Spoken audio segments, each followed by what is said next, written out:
hindi inaasahan ng pagkakataon ay tulong ng iikot at naghahanap ng mga gustong makatapos ng pag-aaral sa pamamagitan ng dance. Hindi ako nagkaroon isip agad akong nagpatala.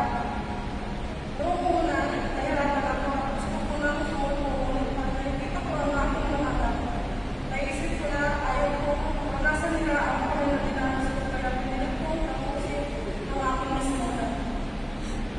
Ngayon, ako ay nakakasama niyo na isa sa banal kaya sa isa ang aking